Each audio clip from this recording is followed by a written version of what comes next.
Are we ready?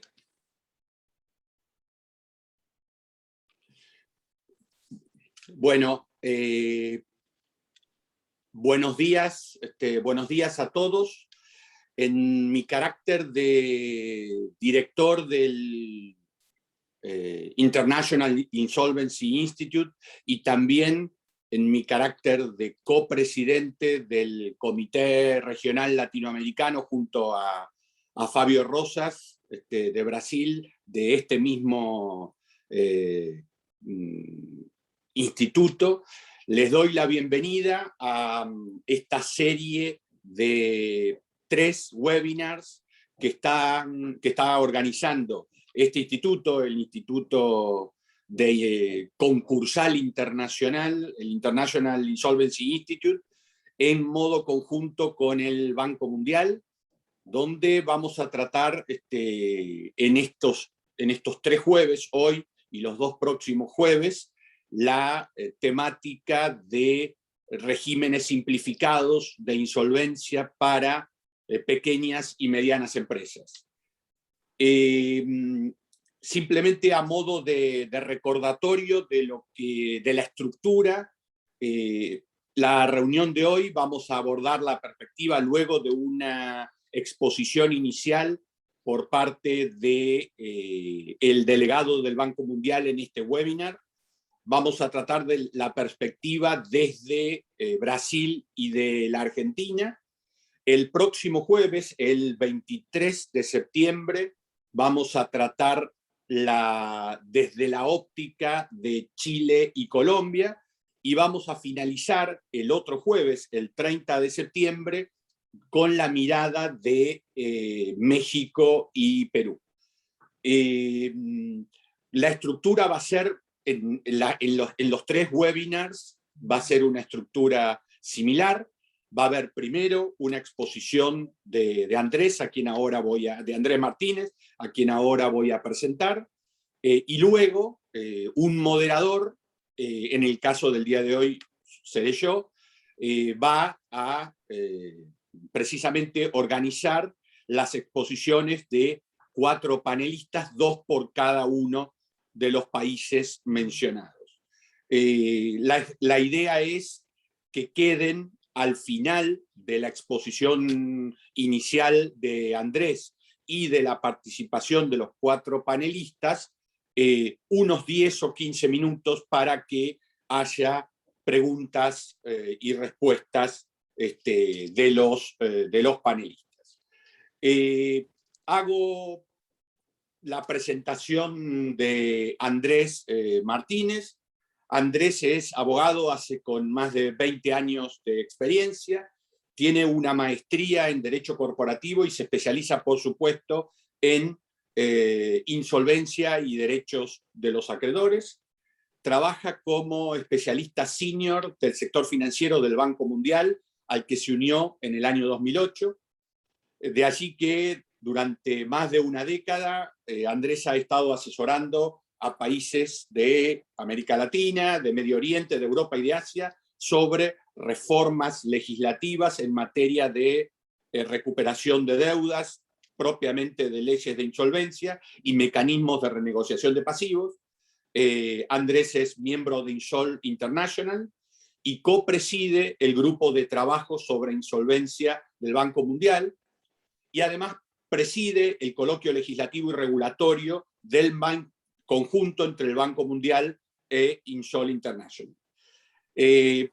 Andrés nos va a introducir en los esfuerzos que está llevando a cabo el Banco Mundial desde hace ya más de 20 años, pero que en tiempos recientes tiene productos concretos, tangibles y entregables en materia de regímenes de insolvencia especiales para pequeñas y medianas empresas, y por supuesto inmediatamente después, a continuación, tendremos el panel de 4 calificadísimos expositores, 2 de Brasil y 2 de Argentina.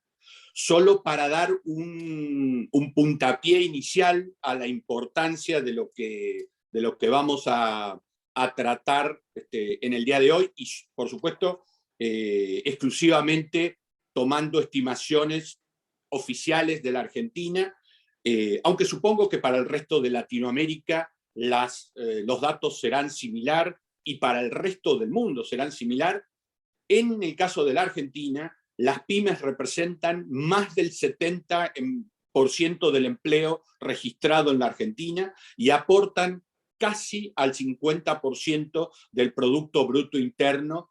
Y estos son datos muy recientes, datos de junio del 2021, por lo tanto son datos resultado del altísimo impacto que tuvo la pandemia COVID sobre las pequeñas y medianas empresas. Andrés, desde ya muy agradecidos por tu tiempo y por tus valiosos aportes, tanto en el día de hoy como en los próximos 2 jueves. Te dejo en el uso de la palabra y muchas gracias. Muchísimas gracias, Javier, por esa tan generosa introducción. La verdad es un verdadero placer y un honor hacer este evento conjunto con el International Insolvency Institute. Y un honor desde ya de presentar a esta distinguidísima audiencia y con panelistas con quienes nos conocemos hace mucho tiempo. Efectivamente, una de las razones por las cuales el Banco Mundial se focaliza en este tema es dada la absoluta importancia que tienen las pequeñas y medianas empresas para todo, básicamente, ¿no? Pero esencialmente para el desarrollo global y la economía. Yo voy a compartir unas pequeñas filminas muy rápidas, que no vamos a empezar con las preguntas, donde básicamente vamos a tratar a ver, lo principal es ver si logramos hacer el milagro técnico de que esto se vea bien. ¿Se pueden ver, Javier, o se ve muy pequeño? Yo la veo bien, Andrés. En general, a ver, no sé qué está pasando con mi computadora, pero bueno, vamos a intentar verlas así. Empezamos con 3 razones por las cuales nos focalizamos en la insolvencia de pequeñas y microempresas y pequeñas y medianas empresas. La primera, como bien dijiste, Javier, es la importancia para el desarrollo global. La segunda también es el tremendo impacto que ha tenido la crisis del COVID y la verdad, esto ha sido desproporcionadamente grave para las microempresas y las pequeñas y medianas empresas. Y finalmente, porque hay una creencia que yo creo que es muy justificada, que las leyes de insolvencia tradicionales, como nosotros las conocemos, no son el instrumento, no sé si adecuado es la palabra, pero no son el instrumento ideal para lidiar con las pequeñas y medianas empresas. Globalmente, representan más del 90% de los negocios. Esto es aún más que las cifras que teníamos, que acabas de decir para Argentina. Es increíble la contribución que tienen para el desarrollo global, no solo en materia del PBI, sino también del empleo. Para nosotros el empleo, lo que se llama para el Banco Mundial, es una fuente esencial de reducción de la pobreza, y las microempresas y pequeñas y medianas empresas contribuyen a más del 50% del empleo global. Ni que hablar en mercados emergentes. Esto se intensifica aún más. Entonces acá por supuesto que encantado de pasarles las distintas publicaciones, los distintos números, pero creo que todos en esta mesa estamos de acuerdo con la importancia que tienen las pequeñas y medianas empresas. Ahora, luego de la pandemia, lo que ha sucedido es la pandemia ha empezado por el sector real. Entonces, si uno mira las crisis anteriores que han existido, particularmente la del 2008 que se generó en Estados Unidos, y bueno, Argentina tiene un historial de crisis bastante abultado también, de crisis propias, ¿no? Muchas veces la crisis empieza en el sector financiero, pero en este caso empezó a raíz de lo que serían los lockdowns, de los cierres, empezó en el sector real.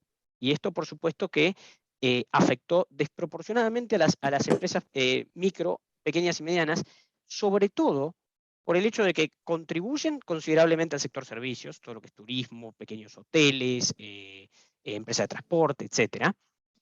Y además, no tienen los suficientes recursos como para mantenerse vivas, ni acceso a financiamiento en el contexto de esta pandemia, cosa que las grandes empresas todavía pueden llegar a tener estos recursos. Entonces, estamos en una situación donde mucha gente se pregunta, ¿va a haber una ola de quiebras o es posible que esto no suceda? Bueno, la respuesta a esto es incierta a esta altura. Se han pronosticado todo tipo de... a ver, perdón. Espero que sigo compartiendo la pantalla o... No sé qué pasó con mi... Perdón, ¿eh? Sí, se ve, Andrés, ¿eh? Está en ¿Se la ve? pantalla. Bueno, Sí, sí. perfecto, gracias. Gracias. Como les decía, la pregunta clave es, ¿va a haber una ola de quiebras? Y esta ha sido la pregunta que se ha venido manejando a través del mundo. Se ha publicado un montón de análisis al respecto. Y la realidad es que todos los vaticinios que al principio decían, va a haber una ola de quiebras, no se han cumplido hasta ahora. Y no se han cumplido por muchas razones. La primera es, en muchos países ha habido una inyección de dinero en la economía por parte del Banco Central o de los reguladores financieros. Entonces, ahí ya tenemos un factor mitigante que evitó una ola de concursos y de quiebras en el plano inmediato. Luego, lo otro que ha sucedido es una incertidumbre por el lado de los acreedores financieros, en el sentido de que si empiezan a ejecutar todas las deudas que se están generando, se quedan con una cartera de morosidad que es superior a la que pueden manejar. Entonces, ahí tenemos otro factor que ha contribuido para que esto no escale y no haya una ola de concursos y quiebras. Lo tercero, y acá es donde ya empezamos con el tema de las leyes de insolvencia en particular, es las micro y pequeñas empresas tienen una tendencia natural a evitar los procesos de insolvencia. A veces no pueden, pero la realidad es que tienen pocos incentivos y poca capacidad, no tienen suficiente información como para presentarse muchas veces en los procesos complicados que contemplan las leyes de quiebra estándar. Otro problema es lo que nosotros llamamos la pasividad de los acreedores. En un concurso grande o en una reestructuración grande, los acreedores tienen ya de por sí un interés mucho mayor en participar activamente y en tratar que esa empresa se reestructure. Pero en los casos pequeños, micro, eso no existe. El acreedor espera y muchas veces no participa. Puede que no sea esta la experiencia en Argentina y en Brasil, pero esto es un problema que sí se ha identificado previo a avanzar con este proceso en los últimos 5 años que hemos tenido discusiones amplias. Todo lo que es acceso a financiamiento durante insolvencia e incluso previo a la insolvencia es muy difícil. Muchas microempresas y también pequeñas tienen algún tipo de superposición entre las deudas que se generan por el uso personal y las deudas que se generan por la empresa en sí misma. En muchos casos tenemos el problema de falta de activos para solventar a veces a los síndicos. Imagínense los síndicos clase B, como se llama en la Argentina, o los síndicos en general tienen problemas para recibir el pago, porque no hay suficientes activos. Y esto ya adelanta un poco lo que voy a decir a futuro, en el análisis que hemos hecho, las empresas medianas tienen más recursos y posibilidad de acceder al sistema de insolvencia, y de hecho lo hacen, razón por la cual muchas de las sugerencias que damos nosotros en los principios del Banco Mundial que se modificaron este año, son para micro y pequeñas empresas solamente, y dejamos a criterio de cada país decidir si esto también se aplica o no para las medianas, ¿no? Pero como es tan dispar la definición entre micro, qué es pequeño y qué es mediano, e incluso dentro de un mismo país hay definiciones distintas, a veces dadas por la ley de compañías, a veces dadas por las leyes impositivas, a veces dadas por las leyes de insolvencia, que decidimos dejar eso a criterio de cada país, ¿cierto? Y hoy por hoy hay una tendencia en el derecho comparado que trata de, o bien, amoldar los sistemas de insolvencia estándar que tenemos para las pequeñas y medianas empresas, tratando de, como decíamos recién, simplificar algunas formalidades o algunos requisitos, o directamente hacer una ley específica para microempresas. Y esto es lo que ha hecho Corea, por ejemplo. Esto es lo que está proponiendo hacer España, así, mientras hablamos, donde quienes conocen a Ignacio Tirado, él ha tenido mucho que ver. Y esto, la realidad es que ha disparado también un montón de trabajo por el lado de las organizaciones internacionales de mirar los estándares internacionales en esta materia. Desde el 2017 hemos estado trabajando en el Banco Mundial en un análisis donde básicamente se vislumbraron esos problemas y desafíos especiales para las pequeñas y medianas empresas. Algunos se aplican también a las grandes, pero son más agudos en las pequeñas y medianas empresas, y se han hecho algunas propuestas, tanto en el 2018, 2019, 2020, y se han hecho muchísimas rondas y mesas de trabajo que finalmente culminan en abril de este año con la publicación de los principios del Banco Mundial. Algo muy parecido está haciendo en paralelo UNCITRAL, trabajando sobre su guía legislativa, donde también da algunas recomendaciones. Y para terminar, les muestro un poco los principios, que después, bueno, cuando, como se dice en inglés, the devil is in the details, ¿no? Es como cuando se empiezan a desarrollar estos principios en las legislaciones, pero básicamente estamos hablando de una minimización de las formalidades procesales. En muchos casos se habla de consideraciones institucionales. ¿Es realmente esencial la presencia de un síndico que genera más costos? Y se necesita alguien que supervise, pero ¿hay manera de delegarlo en algún otro sistema que sea más económico y que no se obligue a trabajar a alguien que no tenga manera de ser repagado? ¿Cómo se hace para convertir fácilmente procesos simplificados a ordinarios y viceversa? Un punto donde hemos tenido discusiones eternas con nuestros colegas del Fondo Monetario, de UNCITRAL, de las Naciones Unidas, y con muchos expertos, ha habido propuestas de directamente eliminar el voto de planes de reorganización. Y esto es algo que ha sido sumamente controvertido. Pero por lo menos donde sí hemos convergido es en que la falta de voto implícitamente sea considerada una aprobación. Para los casos, insisto, de micro y pequeñas empresas. No estamos hablando ni de medianas ni de grandes. Y por supuesto, algo que creo que tanto en Argentina como en Brasil se hace, que es el manejo del negocio por parte del deudor, con la posibilidad de alguna supervisión, pero no la remoción del deudor del manejo de la compañía, del manejo absoluto de la compañía, sin diferenciar actos de administración y disposición, como de hecho en algunas legislaciones se está haciendo. Y por último, un tema que es realmente muy importante y que la Comisión Europea ha venido trabajando últimamente es en asegurar lo que se llama el fresh start, el discharge de las deudas del emprendedor individual. Esto es fundamental. O sea, pensar que un emprendedor individual va a quedar atrapado con deudas viejas por el resto de los años es sacar de la cancha, sacar del campo de juego a un jugador fundamental, cuya tarea es tratar de contribuir a la economía.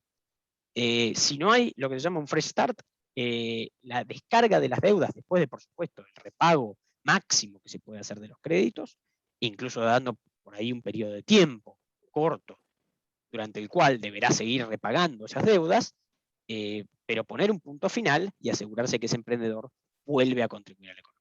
Estas son algunas de las consideraciones que se han hecho tanto en los principios del Banco Mundial, que recomiendan a los países. Nosotros en el Banco Mundial trabajamos con muchísimos países, ayudándolos a reformar las leyes concursales. Yo en particular he trabajado muchísimo con países del Medio Oriente, de Europa del Este, cuando viví en Turquía durante 5 años, y continúo trabajando con países alrededor del mundo. Entonces, cuando me siento con legisladores o con comités que están drafteando las leyes, estos temas vuelven y vuelven a aparecer, y por supuesto, como en todo proceso de reforma legal, existen distintas visiones de expertos, a veces de la asociación bancaria, a veces de las cámaras de comercio, y las visiones nunca van a ser uniformes, porque lamentablemente en nuestra disciplina de insolvencia tenemos esa tensión inevitable que es la ausencia de posibilidad de repagar a todos. Entonces nunca dejamos a todos contentos, pero es así, es en lo que estamos. Le devuelvo el panel a Javier Lorente. Muchísimas gracias otra vez, Javier, por esta colaboración excepcional entre el Instituto Internacional de Insolvencia y el Banco Mundial. Y realmente estoy entusiasmadísimo de escuchar a los distinguidos panelistas y a todos. Muchas gracias. Bueno, Andrés, muchas gracias por esta presentación.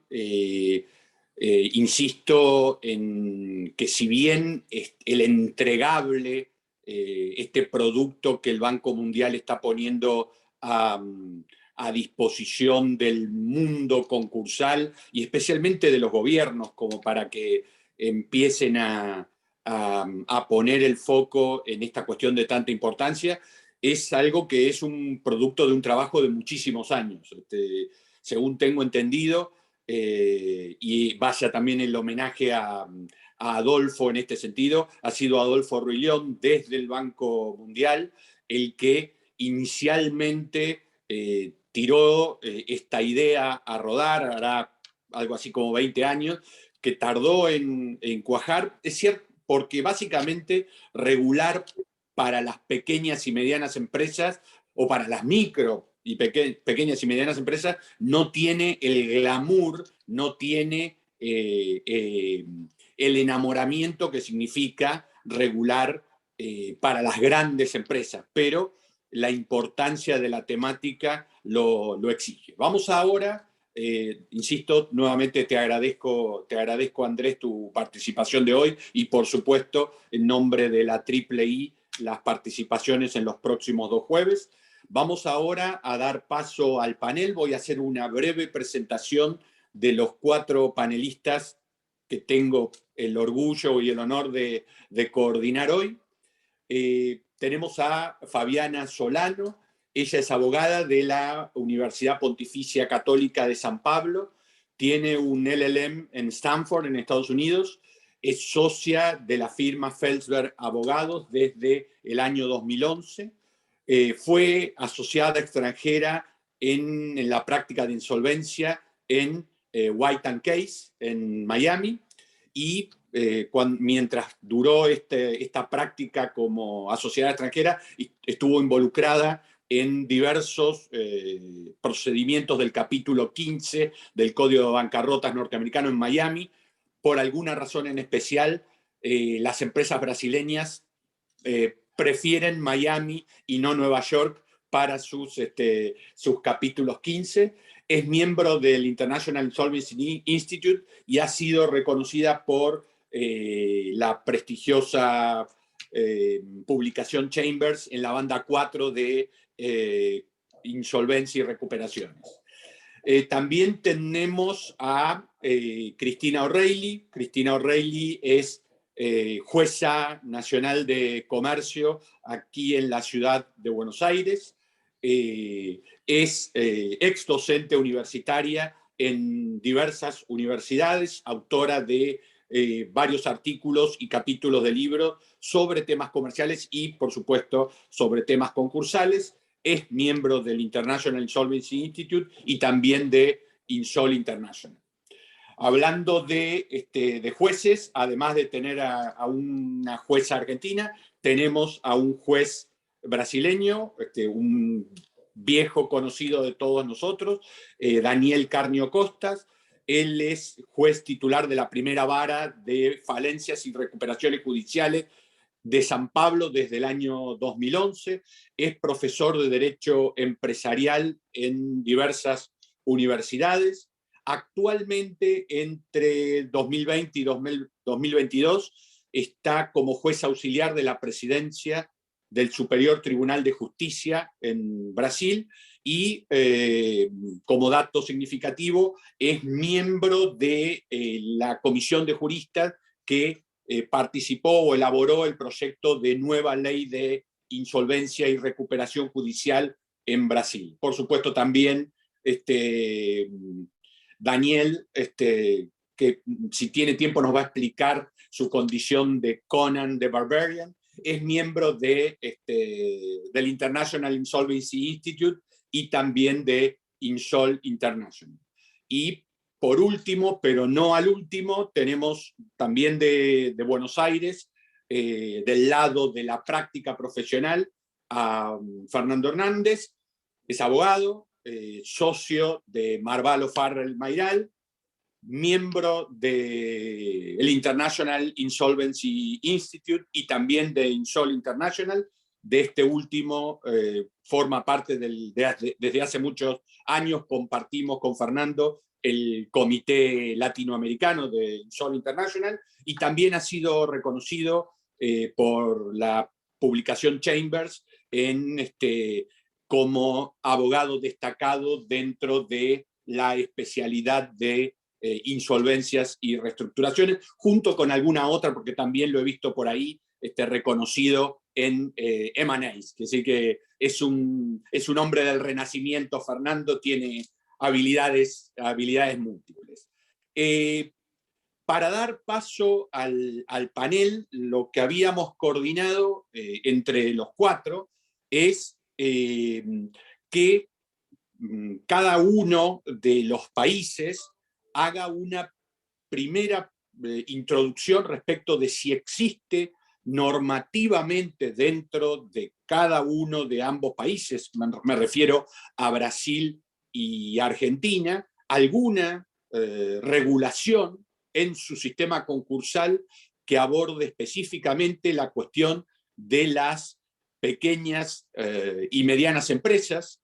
Y sobre esto, y antes de dar paso propiamente al panel, destaco que uno de los aspectos que muy bien mencionó Andrés es que ninguno de los documentos del Banco Mundial, de un Citral que paralelamente está trabajando, como bien dijo Andrés, en un proyecto de regímenes simplificados para micro y pequeñas empresas.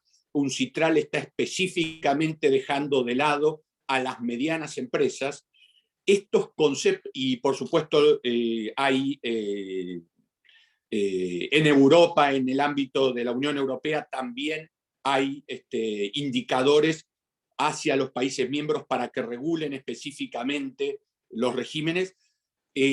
Cada país, por supuesto, y dentro de cada país, en cada región, como también mencionó bien Andrés, es difícil definir qué es una micro, una pequeña o una mediana empresa. Entonces, especialmente siendo tanto la Argentina como Brasil países federales con un amplio territorio, también es interesante conocer la opinión de los panelistas en cuanto a cuál sería la definición de una micro, pequeña o mediana empresa en sus respectivos países. Si les parece, comenzamos por Brasil. No sé si Daniel o Fabiana, quién se ha organizado para comenzar explicando primero la situación de la insolvencia de pequeñas y medianas empresas en Brasil. Sí, nosotros hemos hablado. Hola a todos, buenos días. Es un placer estar aquí con todos, dividir el panel. Y en Brasil hay una regulación o algunas normas especiales dispersas en la ley de insolvencia para tratar de la situación de las micro y pequeñas empresas. Pero nosotros tuvimos una reforma muy amplia y muy completa que se empezó. Estuve en discusión en Brasil por años y con la crisis de la pandemia se ha acelerado el proceso legislativo y está en vigor desde enero de 2021 y hay muchas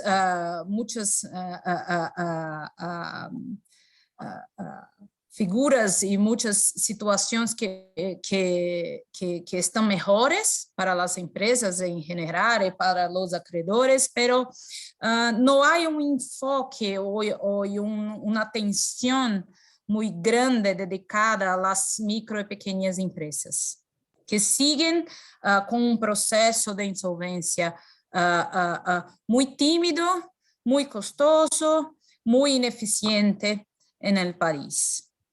Esto es un problema porque Andrés ha tocado, Javier ha también hablado a respeito y la crisis es muy vasta en el país. Hoy nosotros estimamos que 70% de las familias brasileñas están endeudadas, o que significa que para las pequeñas y microempresas que tienen una conjugación muy fuerte con las personas físicas, ¿no? El número ha crecido muchísimo. No hay un aumento de filings o de nuevos procesos de insolvencia para las pequeñas empresas. Y justamente porque el procedimiento sigue muy costoso, muy burocrático, muy ineficiente. Lo que tenemos en las normas específicas de la ley de insolvencia brasileña son pequeños aspectos como, por ejemplo, la remuneración del administrador judicial, que se funciona como un trustee en la recuperación judicial, que es, como saben, una especie de un Chapter 11, un capítulo 11 de la ley norteamericana adaptado para Brasil, ¿no?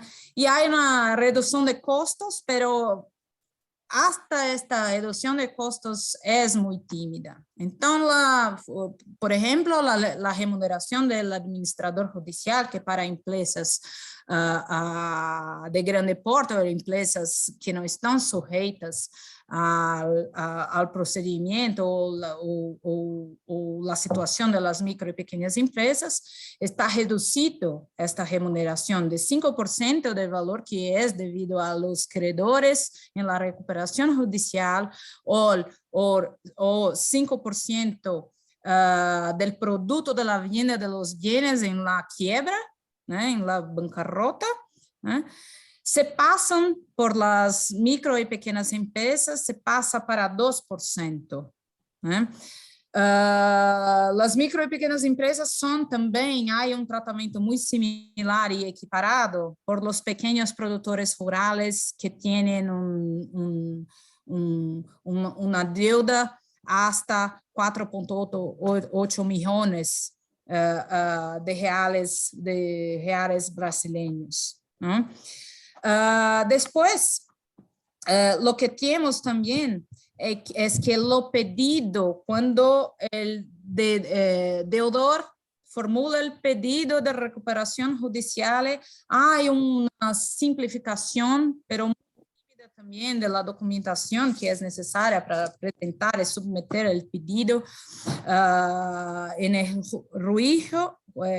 juicio y básicamente lo que nosotros tenemos es una posibilidad de presentación de estados consolidados, simplificados y cosas muy pequeñas, ¿no? Hay también una posibilidad de parcelamento fiscal, que es la posibilidad de pagos a plazos, de regímenes especiales de transacciones fiscais en Brasil, que para las micro y pequeñas empresas hay un plazo de pagamento un poquito más alongado, de 20% más, ¿no? Si comparado a las otras empresas.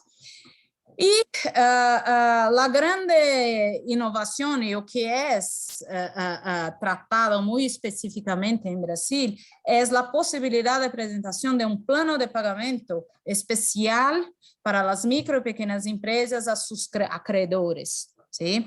Y este plano, que es una posibilidad, no es mandatorio, pero entonces una micro y pequeña empresa puede optar por un plano regular o por este plano simplificado. Y este plano simplificado lo que trae la posibilidad de pagamento, de pagos, né, parcelados em cuotas sucessivas, né, são de la deuda em 36 vezes, acrescidos de juros oficiales praticados por el gobierno brasileño, y también hay la posibilidad de descuentos, aplicación de descuentos por la deuda, que es una cosa buena, pero mira, no es suficiente, porque la deuda continúa, ¿no? Y si tienes la posibilidad de pagar en 36 veces, en 36 cuotas mensales, no es algo que es hecho sob medida por la capacidad de pagamento de las empresas. E essa é uma situação muito ruim, não é suficiente para endereçar o problema, né? Há algumas limitações também, porque as micro e pequenas empresas precisarão de uma autorização de juiz para a contratação de trabalhadores e para realizar despesas que não são em curso normal da atividade, né? O problema que se passa é que se mirarmos os princípios que são previstos por el Banco Mundial para as pequenas e médias empresas, há um gap, um caminho e uma distância muito grande entre lo que se practica en la realidad y lo que es recomendable, ¿no? Entonces nosotros lo que tenemos una barrera de acceso muy elevada, continúan muy elevadas, ¿no? Es un proceso muy costoso, muy complejo, muy difícil. No hay un verdadero incentivo especial para las figuras del discharge y del fresh start. Doctor Daniel va a hablar un poquito más, porque ahora nosotros tenemos esas figuras en la ley, pero no hay nada específico para las pequeñas empresas. Y hay un estigma social grandísimo en el país. No hay acceso al crédito, y la ley de insolvencia no es suficiente para tratar la situación. Lo que tenemos, y esta es la buena noticia, es que nosotros vemos, estamos presenciando ahora un proceso de cambio de paradigmas con relación al pequeño deudor, ¿no? Entonces, lo que tenemos son son iniciativas en otras leyes, iniciativas de financiación en determinados sectores, especialmente para los productores rurales, pequeños productores rurales, por ejemplo, pero son iniciativas de mercado, de capitales que son estimuladas por el gobierno, ¿no? Entonces, tasas menores, y el proceso de desbancarización mundial que está se pasando, entonces hay una tendencia de acceso a crédito más fácil para las micro y pequeñas empresas, ¿no? Y una otra iniciativa que es yo lo siento como es estamos empezando un proceso, ¿no? Para las personas físicas y los individuos que se tangencia, que toca la situación de las micro y pequeñas empresas en Brasil, que hace poco se introdujo en la legislación brasileña normas al Código de Defensa del Consumidor que mejoran un poquito la situación para los consumidores, ¿no? y que traen principios de educación financiera, de prevención al endeudamiento y también la posibilidad de negociación compulsoria de las deudas con la concesión de parcelaciones en hasta 5 años de ciertas deudas, ¿eh? Pero hasta en esta solución no hay la posibilidad de descuento sobre el principal de la deuda.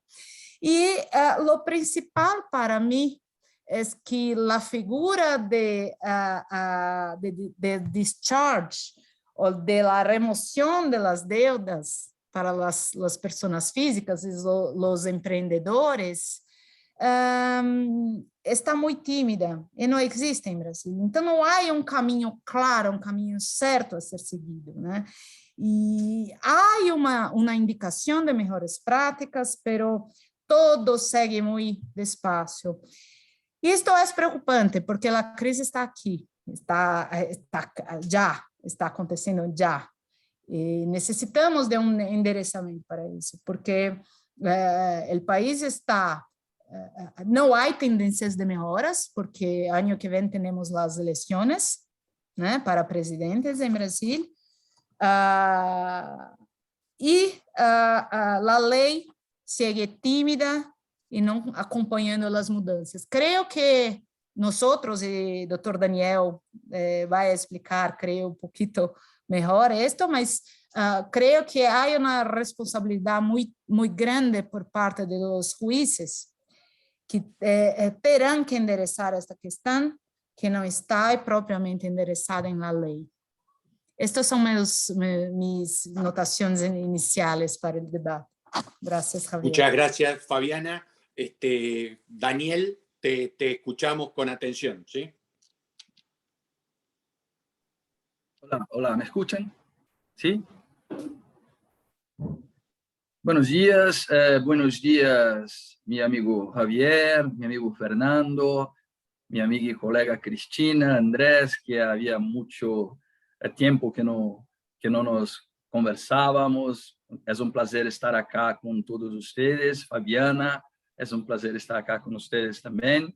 Antes de empezar, me gustaría enviar un especial saludo para el equipo de Superior Tribunal de Justicia que está nos acompañando acá, nos asistiendo, también a los jueces del Foro Nacional de Jueces de Concursos que están acá también acompañando, asistiendo nuestro panel. Javier, si hay tiempo, pues puedo hablar un poquito sobre la historia de Conan, pero si no hay, se quedará para una próxima oportunidad.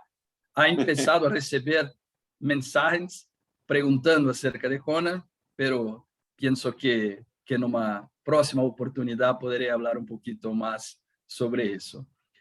Sobre las micro y pequeñas empresas, el tratamiento que la legislación brasileña tiene para esos empresarios, es importante tener en mente que la legislación brasileña tiene un capítulo propio para el tratamiento de la insolvencia de concurso de micro y pequeñas empresas.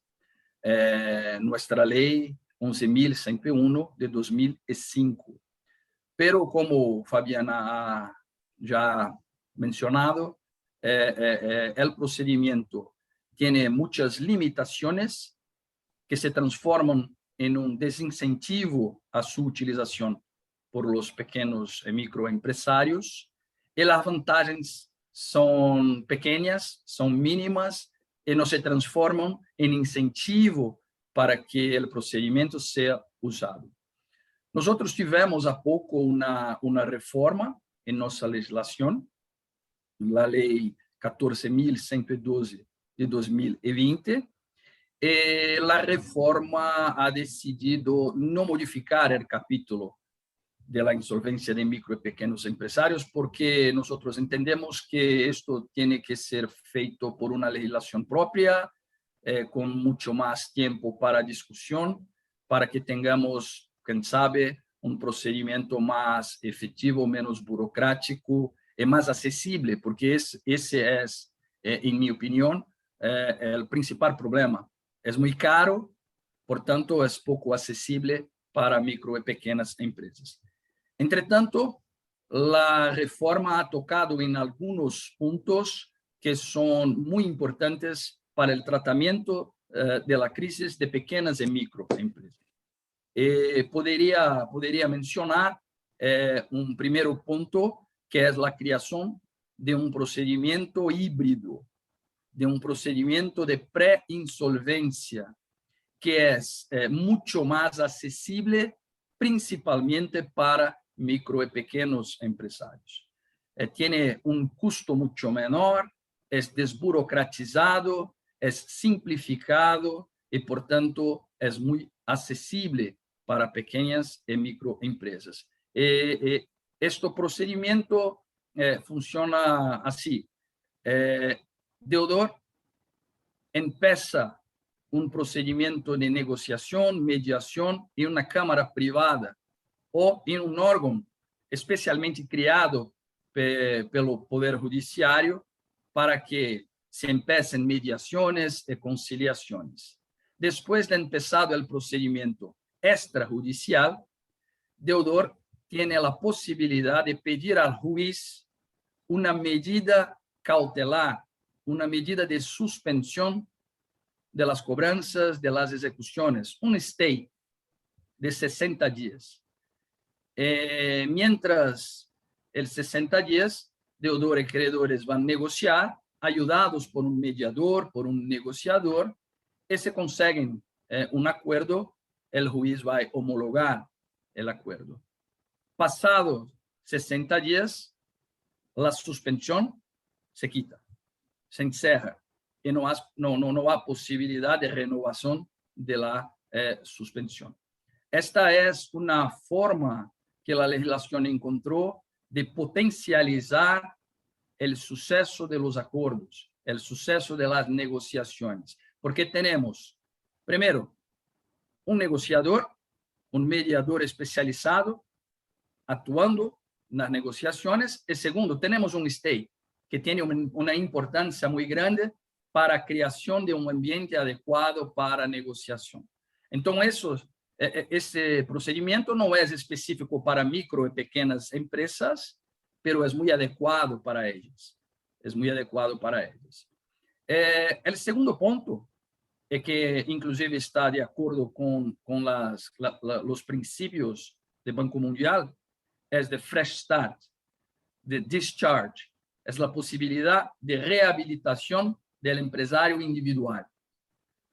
Nuestra nueva legislación trata de manera mucho más fácil el discharge, porque antes de la reforma, la rehabilitación solo podría acontecer después de 5 o 10 años del encerramiento, de la liquidación, de la insolvencia.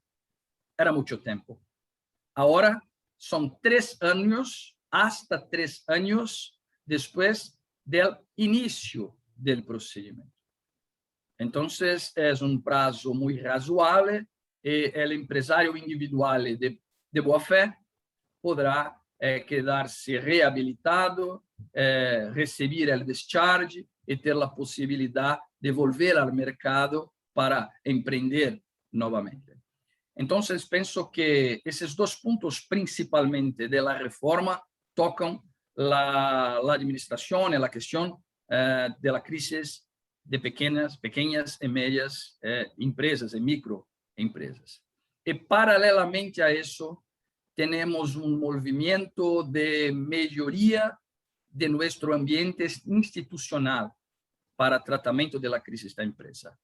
Y quien está a hacer ese movimiento de mejoría institucional es nuestro Consejo Nacional de Justicia, que ha creado una comisión especializada en insolvencia y ha creado una serie de recomendaciones y de normas administrativas para mejor estructura del Poder Judiciario y de los administradores judiciales, para mejor actuación de esos agentes no tratamento da crise da empresa. É uma tentativa de melhoria do ambiente institucional brasileiro.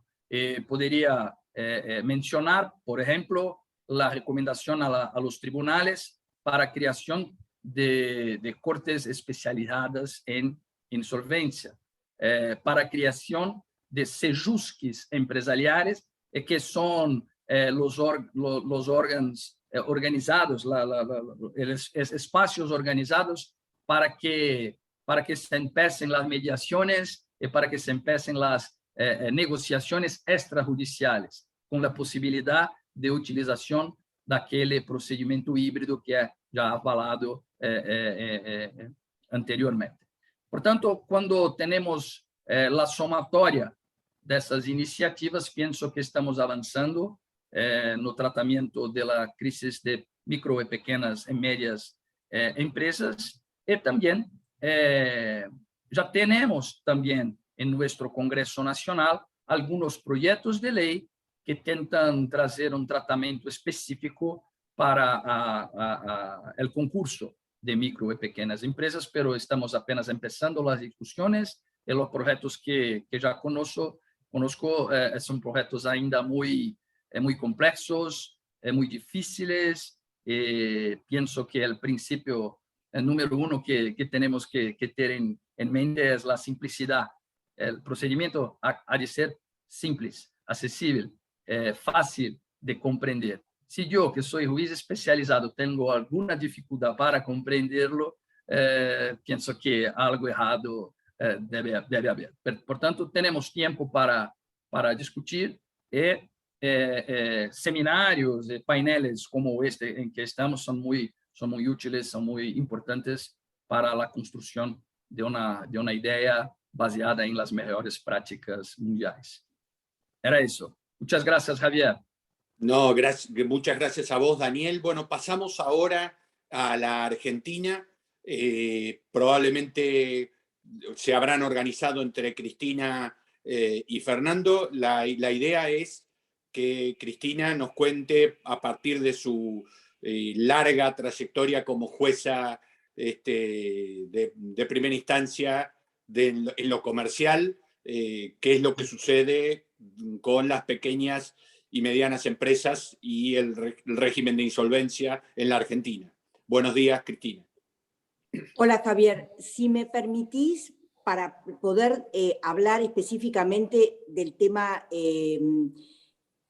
tribunalicio, digamos, lo que pasa en los tribunales, y no extenderme sobre la legislación o falta de legislación, si podemos hacer un cambio y habla primero Fernando y cuenta con qué leyes contamos. Así no nos pisamos. Eso, perfecto. Fernando, entonces, tu show. Muchas gracias, Javier. Sí, es mejor, dado que creo que es más interesante lo que va a tener para contar Cristina que lo que tenemos en materia normativa, por lo que ya les voy a comentar. Pero antes que nada les quiero agradecer a vos, Javier, al AAA y al Banco Mundial por esta invitación. Siempre es un placer participar en los paneles y en todas las actividades con ambos, y obviamente compartir este panel con mis amigos y distinguidos colegas y jueces, ¿no? Lamentablemente en la Argentina prácticamente no tenemos normativas sobre procedimientos de insolvencia de medianas y pequeñas empresas. Digo prácticamente porque algo hay, muy poco. En Argentina los procesos de insolvencia se encuentran regulados por la Ley de Concursos y Quiebras 24.522, que dedica su último capítulo en 2 artículos a lo que denomina pequeños concursos y quiebra. Lo que nos trae ese capítulo es una definición de lo que la ley considera pequeños concursos y quiebra, que son definidos como aquellos en los que el pasivo denunciado por el deudor no alcance el equivalente a un monto que es equivalente a 300 salarios mínimos, que hoy por hoy representan más o menos, en términos de dólares oficial en la Argentina, $80.000 aproximadamente. O se trate de procesos en los que no haya más de 20 acreedores quirografarios, o se trate de procesos en los que el deudor no posea más de 20 trabajadores en relación de dependencia. En cualquiera de estas tres circunstancias, el proceso concursal o quiebra será considerado pequeño y tiene los pequeños beneficios que vamos a mencionar ahora, que son desde un punto de vista práctico irrelevantes, ¿no? Desde mi punto de vista. Entonces, los concursos que encuadren dentro de este régimen, los beneficios que tienen son básicamente que hay una exhibición en el momento en el que se hace la solicitud del concursamiento, donde el deudor tiene que presentar la documentación, el listado de activos y pasivos, se lo exime de presentar un dictamen de contador público respecto del estado del activo y del pasivo. También se lo exime de presentar un dictamen de contador público respecto de los registros contables y la documentación existente que avala a los acreedores denunciados por el deudor y su debido registro contable y evidencia documental, así como la inexistencia de otros acreedores que no estén en esos registros o respecto a los cuales no haya documentación. Entonces, básicamente son dos requisitos, es decir, son dos dictámenes de contador, eventualmente es un costo, pero no es un beneficio para el proceso en sí. Y después también se los exime de la constitución de los comités de acreedores, y finalmente hay una inaplicabilidad en estos concursos de lo que nosotros llamamos el procedimiento de salvataje. El procedimiento de salvataje es un procedimiento a través del cual, una vez que finalizó el periodo de exclusividad en Argentina, es decir, el deudor que se presenta en concurso tiene un periodo de exclusividad a los efectos de formular su propuesta, vencido el cual, si no obtuvo las mayorías para que pueda ser homologado, el juez tiene que declarar la quiebra. Con excepción del procedimiento de salvataje, que consiste en un procedimiento en el cual el juez, en vez de pronunciar o declarar la quiebra, lo que hace es abre la instancia de salvataje, que consiste en básicamente una licitación, un proceso de licitación de las acciones o del capital social del deudor, siendo persona jurídica, que está abierto a los acreedores y a terceros, en el cual pueden participar haciendo ofertas para adquirir ese capital y, de hecho, quedarse con el deudor. Y simultáneamente hacer una nueva propuesta de reestructuración, que en este caso, a diferencia del periodo de exclusividad, esa propuesta de reestructuración va a ser competitiva con los demás terceros o acreedores que hagan sus ofertas por las acciones o el capital del deudor, y además el propio deudor va a tener la posibilidad de presentar una nueva propuesta concursal, que en este caso no va a ser exclusiva, sino que va a ser en competencia con las que presenten el resto de los participantes en el proceso. Con lo cual, lo que hace la ley, en este caso, en respecto a las pequeñas y medianas empresas, es justamente eliminar este procedimiento de salvataje. Cuando uno lo ve, a primera vista pareciera que fuera contrario a los intereses de la pequeña y mediana empresa, porque justamente se le está sacando un elemento que es necesario a los efectos de tratar de evitar la quiebra. Pero creo que aquí el razonamiento ha sido, entiendo que la finalidad es que justamente los acreedores se ven más compelidos de alguna manera a tratar de llegar a un acuerdo y a aprobar una propuesta concursal, porque saben que si no, eventualmente esa compañía se debería ir directamente a la quiebra, salvo los esfuerzos que hacen nuestros jueces, que después Cristina les va a poder contar. Entonces, esos son básicamente los beneficios o la regulación que tenemos en materia concursal en Argentina respecto a las pequeñas y medianas empresas.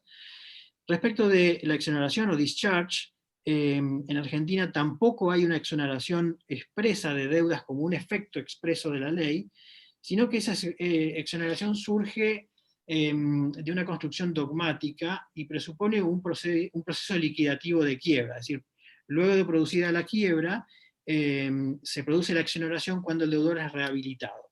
Esto es lo que dispone, en nuestro caso, el artículo 236 de la Ley de Concursos y Quiebras, donde la inhabilitación del deudor y los miembros de su órgano de administración cesa de pleno derecho al año desde la sentencia de quiebra, o respecto de los administradores del deudor, al año desde la fecha de cesación de pagos, si entraron en funciones a partir de esa fecha.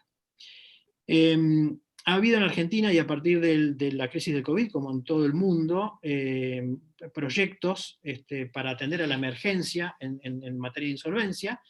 Nosotros tenemos la experiencia del 2000, con la crisis del 2001, y ahí tuvimos una enorme cantidad de procesos de insolvencia, fundamentalmente de grandes y medianas compañías, todo lo contrario. Pero en aquel momento lo que se hizo, más allá de una cuestión del acuerdo preventivo extrajudicial, que no es menester entrar en este momento, lo que se hizo fue establecer suspensiones de plazos, extensiones de otros plazos, como para evitar las quiebras y dar un poco más de aire y respiro a las compañías para que tengan tiempo, evitando embargos y quiebras, para que tengan más tiempo para reestructurarse. Eso fue el único, digamos, reforma normativa que ocurrió en el 2001 y que fue temporaria, salvo el tema del APE, que se desarrolló en el 2000. Extrañamente, y aún pese a la gravedad de la situación generada por el COVID, y como mencionaba Andrés, que afecta fundamentalmente y viene originada de la economía real, y afecta fundamentalmente a las pequeñas y medianas empresas que no tienen gran capacidad de autofinanciarse,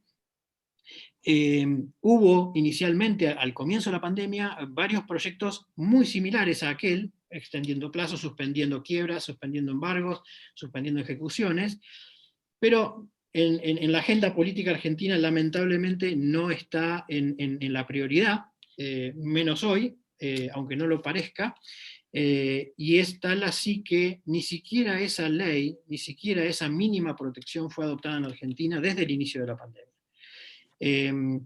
Con el inicio de la pandemia, y aún antes del inicio de la pandemia, también se ha estado trabajando mucho en proyectos relacionados con el tema de la micro y la pequeña empresa, y la insolvencia de las personas humanas también, pero lamentablemente hay varios proyectos interesantes, pero de nuevo no está en la agenda política, y no habiéndose aprobado mínimamente esta pequeña solución temporal de extensión de plazos y de suspensiones, mucho menos está en la agenda hoy, lamentablemente, considerada en Argentina una reforma mayor como la que es necesaria.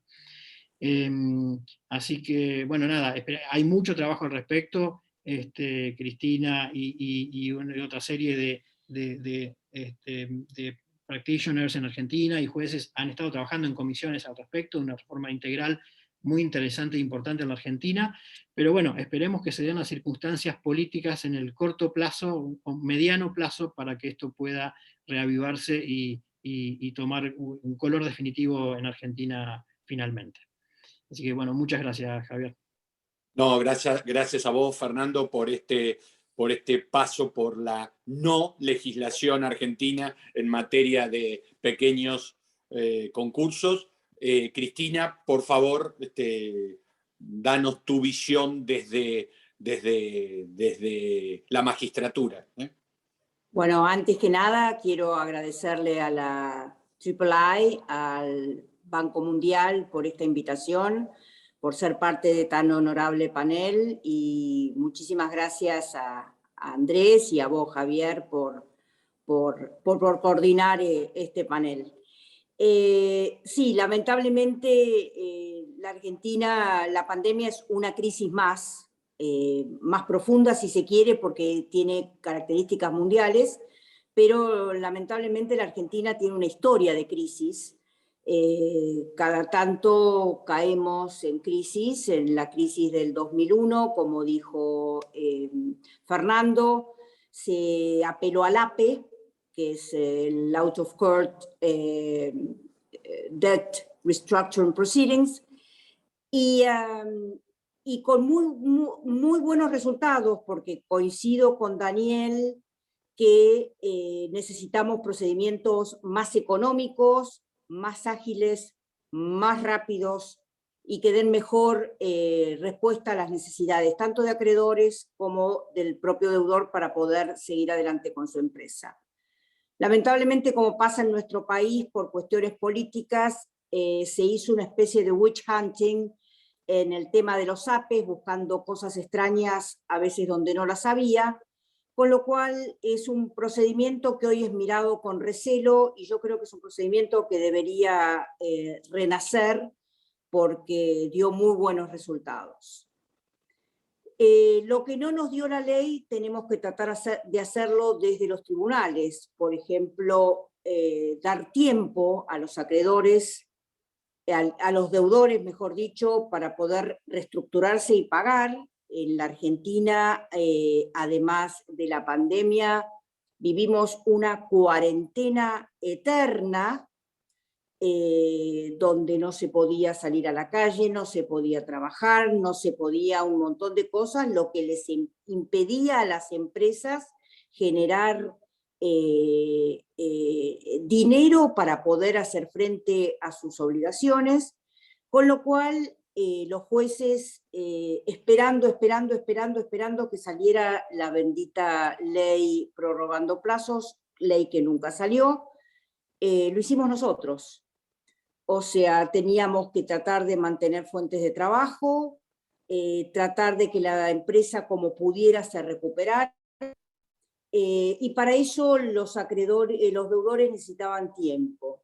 Algunos ni con tiempo lograron reestructurarse, pero algunos con tiempo sí lo lograron.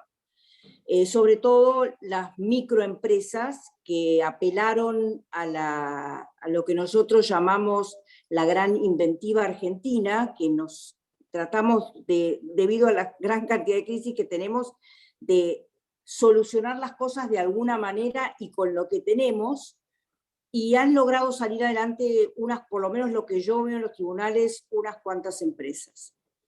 No hemos visto un aluvión, como pasó en el 2001, y lo dijo Fernando, de grandes empresas que se presentaron en concurso. Sí ha habido algunas, pero no un gran aluvión.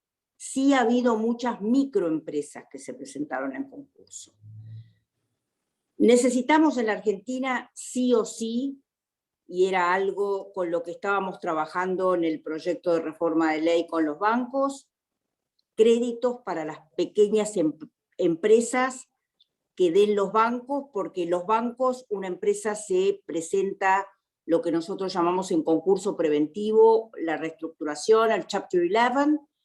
¿Qué es lo que sucede? Los bancos cierran las cuentas. Entonces, conseguir crédito para un deudor que trata de reorganizarse es caro, porque lo tienen que buscar por canales no santos, por decirlo de alguna manera.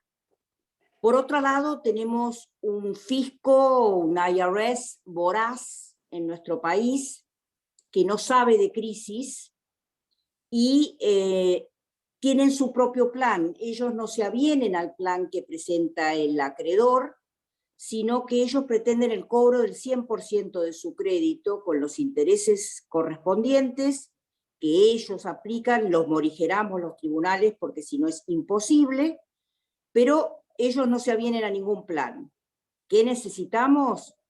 Que el fisco sea un acreedor más, privilegiado o secured o de su deuda privilegiada o unsecured para su deuda no privilegiada, pero que sea un acreedor más, no un acreedor con un super privilegio respecto de todos, que cobra todo por más que el plan establezca quitas o esperas.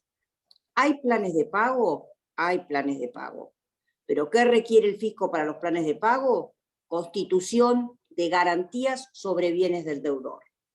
Con lo cual necesitamos una reforma importante en el tema fiscal porque nos ocurre muchas veces que logran la mayoría de acreedores, o necesitamos 2 mayorías de acreedores y de capital para la votación del plan. Logramos la mayoría de acreedores y no logramos la mayoría del capital porque el gran acreedor siempre en los concursos es el fisco. Y si el fisco baja el pulgar, implica la liquidación de la empresa. Con lo cual necesitamos urgentemente también un cambio en el ámbito fiscal.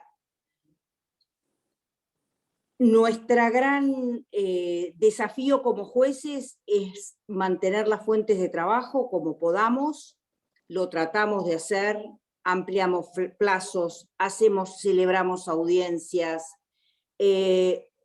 hacemos lo indecible dentro de la ley, obviamente, para lograr que estas microempresas se mantengan a flote. Lo hacemos para todos, pero hoy tenemos la mayoría de los concursos son microempresas.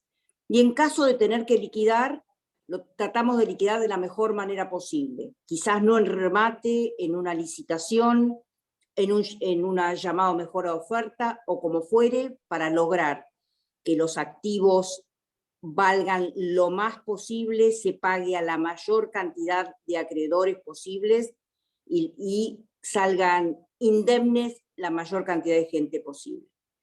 Y finalmente, sí necesitamos un buen sistema de discharge.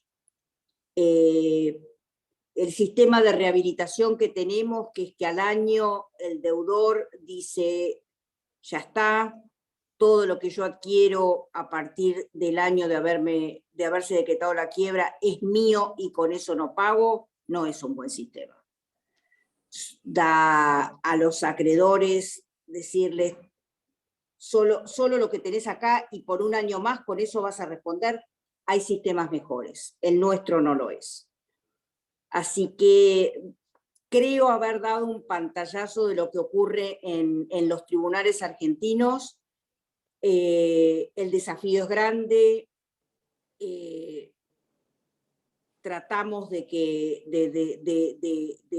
sopesar todo, de llamar a audiencias, de convocar al fisco, de intervenir empresas cuando tenemos que intervenirlas, cuando en un caso de reorganización, cuando vemos que la administración no es buena y se ha logrado reflotar.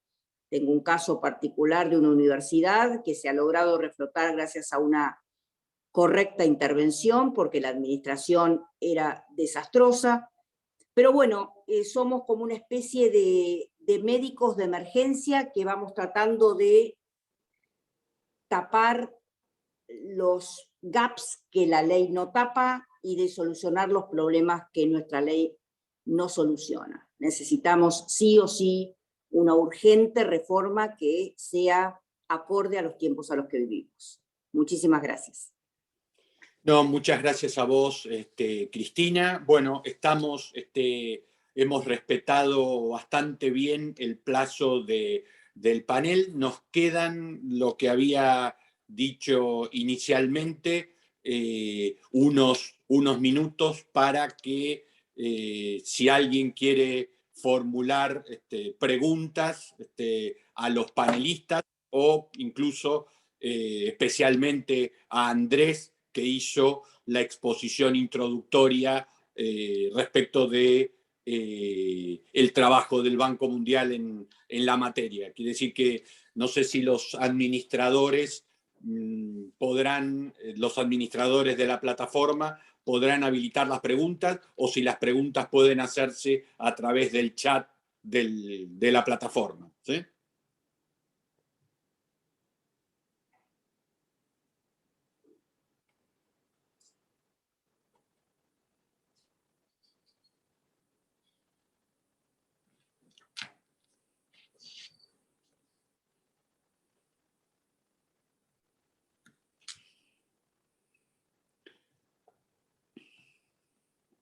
Bueno, como los veo un poco tímidos, la pregunta inicial la voy a formular.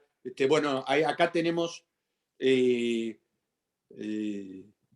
acá está preguntando Ariel Dazo de Argentina si es una ley modelo tipo lo que propone un Citral o no, o son recomendaciones lo que está sugiriendo el Banco Mundial. Andrés.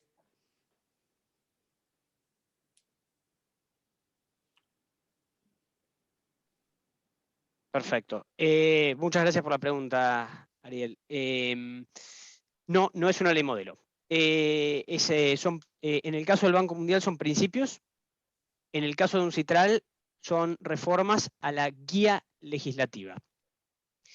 El tema de la ley modelo versus principios o guías legislativas es un tema eterno. La pregunta es, ¿qué es más útil para los legisladores.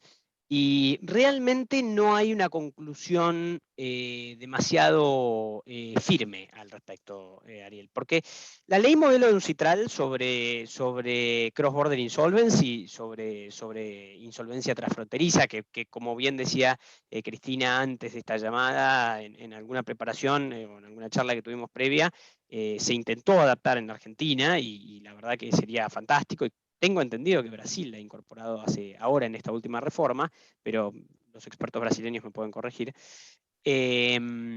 Ha sido exitosa muy gradualmente. Y no ha sido una discusión sencilla, pero dentro de todo, la parte de insolvencia transfronteriza es, podríamos decir, un sistema de coordinación. Y por eso tuvo tanto éxito, o relativo éxito, la ley modelo de UNCITRAL en ese aspecto. Pero para lo que son otras disciplinas, y en particular para lo que serían microempresas o procesos de insolvencia de pequeñas empresas, la dificultad de una ley modelo sería mayúscula, porque tendrías que hacer algo que se adapte al sistema en general de cada uno de los países. Y esto, al adaptarlo a cada legislación nacional y pensar en la consistencia entre la ley modelo y el resto del ordenamiento, ya no estamos hablando de un tema de coordinación, estamos hablando también de temas sustantivos. Por eso, por ahora estamos en una etapa de principios y estamos en una etapa de recomendaciones para los legisladores, ¿no? Así que esa es un poco la respuesta. Lo que voy a hacer inmediatamente ahora es pegar en el chat el acceso, el documento de los principios del Banco Mundial para que vean, dentro de los cuales se ha incorporado la parte de pequeñas y medianas empresas. Muchas gracias. Javier. Ahí había una pregunta más de Eugenio Cosi. Quería saber si en el trabajo que hacen comisiones o paneles de reforma legislativa se convoca a empresarios pyme y micropyme, que son quienes conocen el día a día de su actividad y las enormes dificultades que enfrentan a todo nivel gremios, bancos y fisco. Digamos, bueno, en lo personal, en aquellos proyectos que se han analizado, se ha consultado, en el caso de la Argentina, a CAME, a la Confederación Argentina de Medianas Empresas, pero quizás no es necesario consultar a los empresarios porque los profesionales y los jueces que participan de estas comisiones tienen el conocimiento, al menos en Argentina, de las dificultades que diariamente enfrentan las pymes. Por supuesto que en otros países podría no ser así. Va a ser muy interesante y les estoy vendiendo el producto del último panel del jueves 30, la experiencia mexicana, porque México tiene una ley de insolvencia en lo normativo bastante buena, pero refractaria completamente a los concursos de micro, pequeñas y medianas empresas. Entonces es una ley que está completamente subutilizada. En los últimos 20 años han habido menos de 1000 procesos concursales en México porque solamente se concursan las grandes empresas.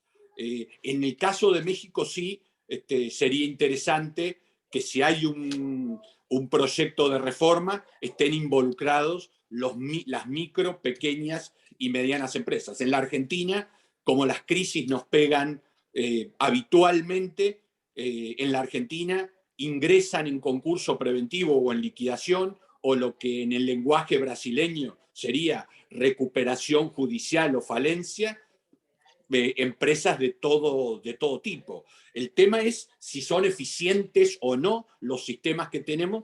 La respuesta a la que llegamos, tanto Andrés desde el Banco Mundial como los 4 panelistas, y yo me sumo a ellos, es que los sistemas normativos no son eficientes y se requieren reformas legislativas. Pero si de Brasil alguien quiere aportar la experiencia sobre si en las reformas participaron las cámaras que nuclean a micro, pequeñas y medianas empresas, sería interesante escucharlo, ¿no? ¿Puedo hablar un poco sobre eso? Sí, sí. Es muy importante que todos los envolvidos en la crisis de la empresa sean oídos. Entonces tenemos que oír los jueces, los abogados, representantes del fisco y, por supuesto, los empresarios, los micro y pequeños empresarios. Entonces, en Brasil esto ha sido hecho, todos fueron oídos, pero como ya ha dicho, nuestra reforma no tiene un foco especial en micro y pequeñas empresas. Eso es una otra discusión, eso es un otro proyecto de ley que está caminando, pero algunos puntos de nuestra reforma sí se aplican a micro y pequeños empresarios, pero todos fueron oídos, por supuesto, sí. Acá hay otra pregunta. Sí. Javier, ¿puedo solamente acrescentar una cosa a Daniel? Yo creo que es un problema que es mundial, la verdad, también, es que es la forma con que hacemos las leyes, ¿cierto? Porque hay una diferencia de poderes entre los stakeholders, ¿sabes? Entonces, hay mucha resistencia de los bancos y de las instituciones financieras que están muy asombradas con la posibilidad del calote. I don't know, yo no sé cómo hablar esto en español, pero es la dificultad, el no pagamento y en situaciones que no envolven la buena fe de las personas. Entonces, claramente, todos son oídos en el proceso legislativo, pero esta diferencia de poderes, y es una conversa, hace parte, ¿no? En todas las leyes son producidas. Hay representantes del grupo de agrobusiness, hay representantes de la sociedad, pero es muy difícil de balancear los pesos y las opiniones en un proceso democrático. Esto faz parte, pero es lo que acontece en la práctica. Gracias. Bueno, estamos medio sobre el límite del horario, pero hay una pregunta interesante de Roland Peterson, amigo de Venezuela, al que no vemos hace tiempo. Pregunta Roland, ¿cuán ambicioso debe ser un país buscando modernizar su sistema legislativo de insolvencia? ¿Es preferible reformas legislativas graduales, acompañadas de adaptaciones prácticas, o vale la pena emular sistemas legislativos avanzados en la materia y en base a eso empezar a remar, a hacer un catch-up entre el gap, la diferencia que hay entre la práctica y la realidad normativa?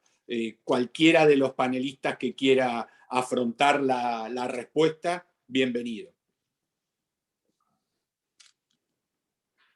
A mí, sinceramente, no me gustan tapar agujeros. Yo soy ambiciosa. Me gustaría tener una excelente legislación y tener que hacer el catch-up para lograr la excelencia.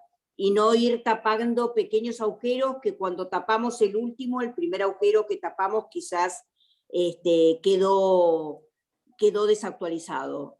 Yo quizás soy demasiado ambiciosa, me gustaría tener la mejor legislación posible y que aquellos que tengamos que ponernos las botas para estar a la altura, nos las pongamos y hacer el catch-up y tener una legislación de excelencia.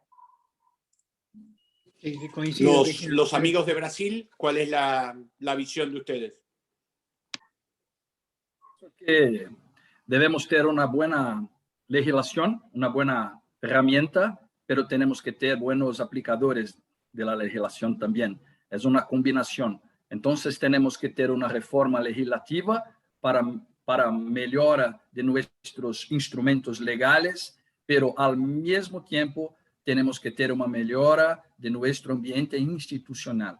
Esta fue la idea acá en Brasil, con la actuación del Consejo Nacional de Justicia. Entonces, al mismo tiempo, legislación y mejorías del ambiente institucional.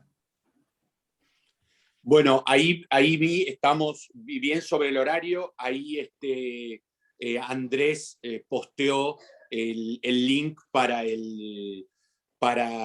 acceder al material, al entregable del Banco Mundial.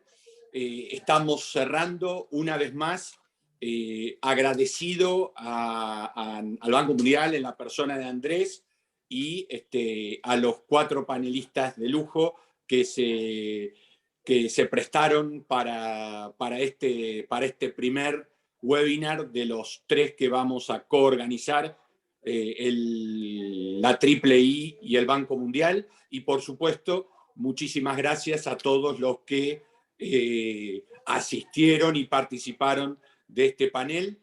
Muy buenos días para todos y ojalá nos volvamos a ver el jueves que viene para escuchar las experiencias. Creo que el jueves que viene es Colombia y Chile y el último jueves Perú y México, ¿sí? Es decir que, repito, buenos días para todos y muchas gracias. Adiós. Muchas gracias, Javier. Muchas gracias por el trabajo. Gracias. Muchas gracias a los panelistas y a la audiencia. Adiós. Muchas gracias. Gracias. Saludos a todos. Gracias a todos, un placer. Adiós.